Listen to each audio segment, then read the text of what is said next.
बिस्मिल्लाहिर्रहमानिर्रहीम, अस्सलाम वालेकुम वरहमतुल्लाहि वबरकातुहू। उम्मीद है कि आप ठीक ठाक होंगे। बात करना चाहता हूँ आज बच्चों के बारे में। अगर आपके बच्चे हैं, छोटे से हैं, स्कूल जाते हैं और आपको ये टेंशन है कि दूसरे बच्चे जो हैं उनकी थोड़ी सी सोच अलग है और आपके बच्चे की सोच अलग है, किसी के साथ वो सही तरह से बात नहीं कर पाता या वो उसके साथ बात नहीं कर पाते, तो आपने अपने आप को उस सिचुएशन में रखना है और देखना है कि जब आप छोटे से थे, पहली क्लास में, दूसरी में, तीसरी में, चौथी में, पांचवी में, छठी में, चाहे जिस मर्जी में, जब तक आप छोटे थे तो आपको अगर कुछ ना कुछ याद है, जो कि ज्यादा लोगों को याद नहीं होता, अगर है तो आप अपनी सिचुएशन के बारे में सोचें कि आप कैसे थे जब आप दूसरों से बात करते थे। मैं अगर अपना सोचूं तो मैं बहुत बातूनी था। छोटे होते ही मैं काफी बातें करता था, लेकिन एक ऐसा फेज आया था मेरी जिंदगी में जब मैं पांचवी छठी क्लास में आता था तो सिर्फ एक मेरा दोस्त मैंने रखा हुआ था, बस एक मेरा बेस्ट फ्रेंड था। अमेरिकन स्कूल जाता था नॉर्वे में। तो उसके बाद मुझे महसूस हुआ ऐसा कि ये सिचुएशन जो है हमारे बच्चों की जो है वो भी किसी ना किसी तरीके से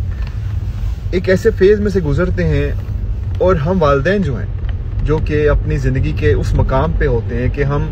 थोड़ा सा बोल लेते हैं लोगों के आगे, हमारे अंदर थोड़ा सा कॉन्फिडेंस जो है ज्यादा आ जाता है, तो हमें ऐसा हम चाहते हैं कि बच्चा भी बिल्कुल हमारा मिरर इमेज हो, बिल्कुल हमारी तरह हो, बिल्कुल वैसे ही बात करे जैसे हम करते हैं, वैसे ही मिले लोगों से जैसे हम मिलते हैं, वैसे ही उठे, वैसे ही बैठे, वैसे ही खाए, वैसे ही पिए, वैसे ही बातें करे,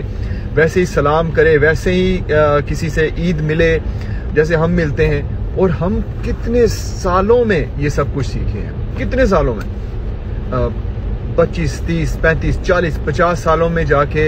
हमारी सिचुएशन, हमारी जिंदगी की इस तरह हुई है कि हम फिर भी लोगों के दरमियान जब बैठते हैं तो कभी ना कभी ऐसी चीज होती जो कि हमने सही तरह से नहीं की होती, सही तरह से रिस्पॉन्ड नहीं किया होता किसी बात पे, लेकिन हम तवक्को करते हैं कि जिस चीज को परफेक्ट करने में हमें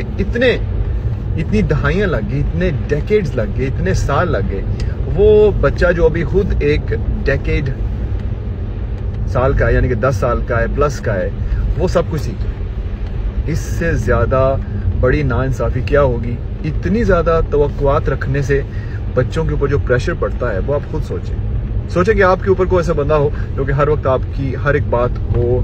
एक नेगेटिव पहलू में ले, आपको कहे कि ऐसे भी किया है, अब मैं गाड़ी चला रहा हूँ, अगर मुझको ये कि गाड़ी ऐसे क्यों चला रहे हो, सीधा क्यों नहीं देख रहे, साइड पे क्यों नहीं देखा, ऐसे क्यों नहीं किया, सोचें आपका क्या हाल होगा। साइकोलॉजिकली बिल्कुल कुछ ना कुछ मसला होगा दिमाग में। तो आप अपना ख्याल रखिए, अपने बच्चों का ख्याल रखिए, लेकिन खुदा के लिए उनको उनके पेस पे बड़ा होने दीजिए।